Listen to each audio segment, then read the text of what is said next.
ናይ ቀዳም ዕለት 10 ሚያዝያ 2024 ሓደሽቲ ዕለታዊ ዜናታት ስፖርት ኣማኑኤል ገብረ እግዚአብሔር ሚእቲ ካብ ሚእቲ ሓጊዝኒ ለምዝራብ ፈጺሙ ጥቓ ምስጋና ይቀርብኒ እዩ።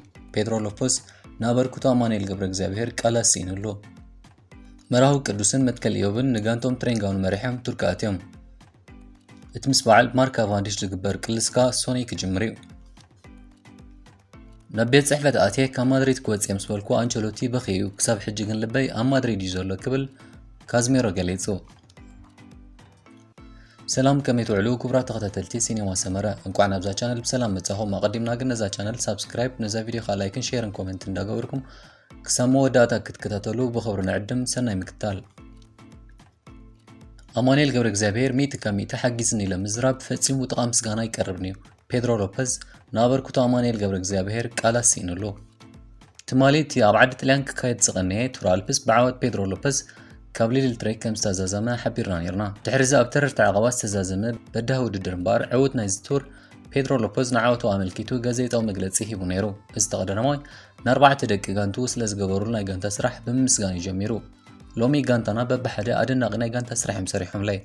እቶም ናሹ መንስያት ተቐዳድምቲ ኔልሰንን ሊያምን ካብ መጀመርታት ሒዞም ብጣዕሚ ጽቡቕ እዮም ሰሪሖም።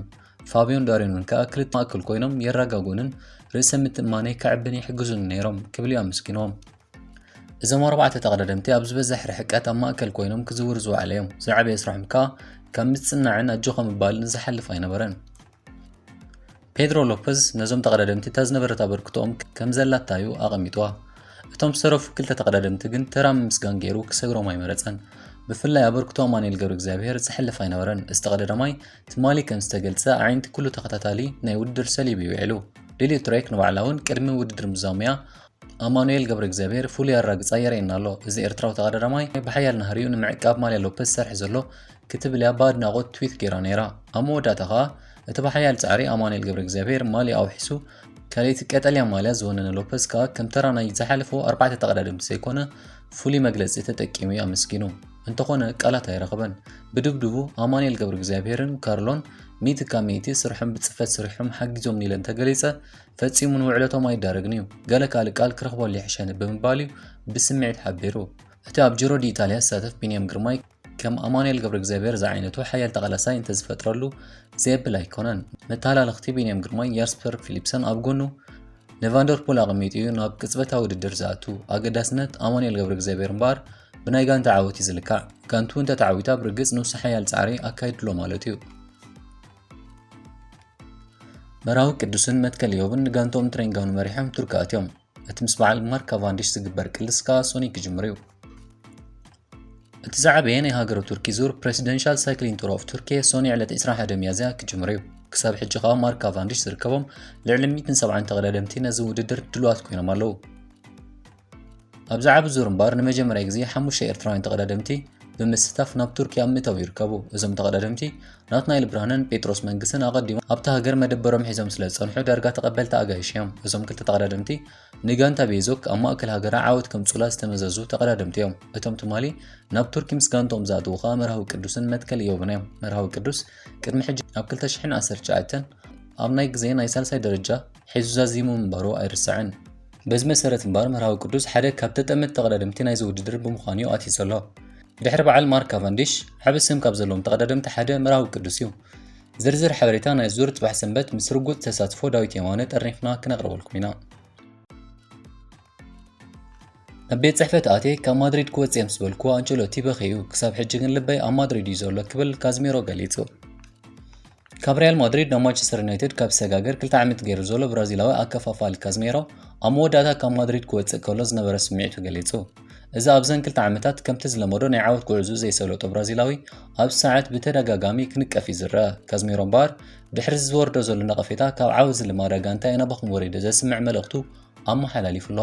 ካዝሜሮ ኣብ ዘረቡ ናብ ማንቸስተር ዩናይትድ ክጽምበር ምስ ወሰንኩ ሓደ መዓልቲ ናብ ኣሰልጣኝና አንቸሎቲ ናብ ቤት ጽሕፈቱ ኣትየ ነጊረዮ። ብጣዕሚ እዩ ሰንቢዱ ኣይጸንሐንካ ፊቕ ኢሉ በኺዩ። ብዝተቆራረጸ ቃላትካ ካብ ማድሪድ ክትወጽእ ሓሲበካ ኣይፈልጥኒ ኢለኒ። ኣነ ከዓ ሓድሽ ነገር ኣብ ማንቸስተር ዩናይትድ ክፍትን ስለ ዝደልየ ኢለዮ። ፕሬዚደንት ፔረዝ እውን ኣይተሓጐሰን። ሽዑ ከዓ ካብ ማድሪድ ምውጻእ ደጊሞ ዶ ክሓስበሉ ዝብል ስምዒት መጺኒ ነይሩ። ሕጂ ግን ዋላ እኳ ኣብ ማድሪድ እንተዘየለኹ ልበይ ግን ኣብ ማድሪድ እዩ ዘሎ። ንኹሉ ግዜ ዝድግፋ ጋንታ ሪያል ማድሪድ እያ ክብል ይሓቢሩ። እዚ ከምዚ ኢሉ እንከሎ ኣሰልጣኒ ማንቸስተር ዩናይትድ ኤሪክ ቴን ሃግ ድሕሪ ኣንጻር ኣትሌቲኮ ዘራዮ ብሉፅ ፀወታ ብዛዕባ ብቕዓት ሳንቾ ተሓቲቱ ኣብ ዝሃቦ መግለፂ ንብቕዓት መንእሰይ ወዲሱ ድሕሪ ምስ ኤሪክ ቴን ሃግ ዘጋጠሞ ፍሕፍሕ ሳንቾ ኣብ ጥሪ ናብ መሳርዕ ዶርትመንድ ብልቓሕ ዝተጸንበረ ክኾን ከሎ ኣብ ክልተ እግሪ ኣንጻር ኣትሌቲኮ ማድሪድ ምስ 11 ክወርድን መሳጢ ብቕዓት ከርአን ክኢሉ እዩ ቴን ሃግ ነቲ ፀወታ ተዓዚቦ ተኾይኑ ኣብ ዝቐረበሉ ሕቶ እዋ ዓበይቲ ፀወታታት ይከታተል ኣብ ልቓሕ ዘለዉ ተፃወትና እውን ይዕዘቦም ኣብ መንጎ ኣትሌቲኮን ዶርትመንድን ዝነበረ ፀወታ መሳጢ እዩ ነይሩ ዶርትመንድን ሳንቾን ብሉፅ ፀወታ ዘረኣይሉ መዓልቲ እዩ ነይሩ ንዓና እውን ደስ ዘብል እዩ ዶርትመንድ ነቲ ውፅኢት ከተመዝግብ ከላ ሳንቾ ከዓ ጊድኡ ተፃዊት እዩ ሳንቾ ብሉፅ ተፃዋታይ ምዃኑ ስለንፈልጥ ግን ኣይገርመናን ክብል ይመልሲ ሂቡ ብተወሳኺ ብራዚላዊ ኣከፋፋሊ ማንቸስተር ዩናይትድ ካዝሜሮ ኣብ ዝሓለፈ ፀወታ ትዑት ብቕዓት ብምርኣዩ ተንታኒ ስካይ ስፖርት ጄሚ ሬድናፕ ተሪሩ ተነቒፉ ምንባሩ ዝዝከር ኮይኑ ብዛዕባ እዚ እውን ቴን ሃግ ተሓቲቱ ነይሩ ቴን ሃግ ኣብ መልሱ ኣብዚ መጻ ኩሉ ግዜ ቁፅሪ 6 ሽፍን የድልየና ነይሩ ንሱ ድማ እቲ ቁኑዕ ተፃዋታይ ዘሰጋገርናዮ እዩ ካዝሜሮ ኣዝዩ ብሉፅ ተፃዋታይ ክብል ሓፂር መልሲ ይብሎ ስዒቡ ብዛዕባ ናይ ዝሓለፈ ዓመት ድንቂ ብቕዓት ካዝሜሮ ዘይምምላሱ ኣብ ዝተሓተተሉ እዋን ድማ ኣብ ቦትኡ ብሉፅ እዩ ካብቲ ቦታ ተበጊሱ እውን ብዙሓት ሸቶታት ኣቑፂሩ እዩ ነዛ ጋንታ ግዳስ ተፃዋታይ ምዃኑ ኣርእዩ እዩ ኣብዚ ዓመት ስፖርት ተደጋጋሚ ማህረምቲ ስለ ዘጋጥሞ እንዳተቃለሰ ይሕግዘና ኣሎ ኣብ ልዕሊኡ ዓወት ከም ዘምፃልና እምነት ኣለና ናይ ዋንጫን ናይ ማልያ ተቐላሳይን እዩ ዓወት ዘግዝም ኣገዳስ ተፃዋታይና ምዃኑ ኢና ንኣምን ክብል መሊሱ ጽባሕ ሰንበት ኣብ ስታድየም ዌምብሊ ምስ ኮቨንትሪ ናይ ፍርቂ ፍጻመ ፀወታ ኤፍኤ ካፕ ጽበያ ዘሎ ማንቸስተር ዩናይትድ ኣብ ማህረምቲ ዘለዉ ተፃወትታ ማክቶሚናይን አንቶኒን ማጓየርን ከርክቡላ ትፅቢት ከም ዘለውን ቴን ሃግ ወሲኹ ሓቢሩ ቴን ሃግ ማክቶሚናይ ክሳብ ረቡዕ ምስ ክለብና ልምምድ ኣይገበረን ረቡዕ ግን ንገለ ክፋል ልምምድ ኣካይድሎ አንቶኒ ኣብ ልምምድ ይቀንዩ ሃሪ ማጓየር እውን ብሰንኪ ፎክስ ማህረምቲ ኣብ ልምምድ ኣይቀነየን ሰንበት ከርክብ ግን ትፅቢት ኣለና ክብል ወሲኹ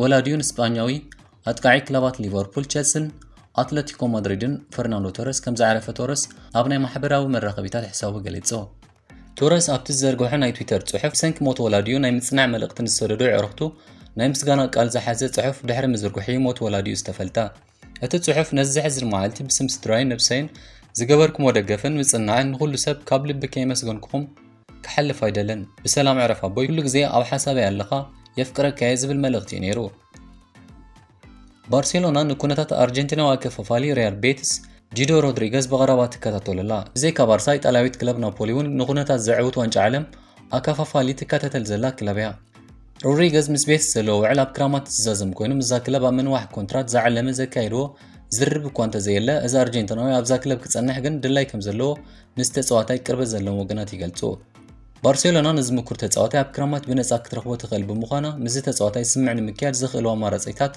ኣብ ምንዳይ ትርከብ ዝኸበርኩም ተኸታተልትና ናይ ሎሚ ዜናና ነዚ መስል ኣብ ዝቕፅል መደብና ይረኽበና ስሰናዩ ሲነማ ሰመሬ ካብ ጊዜ ናብ ጊዜ ሓይልና ለለበ ፍልጠት ሓጎስ ደስታ ሰሓቕ ስኒት ሩፍታ መኽሰብ እናሃበ ሲነማ ሰመሬ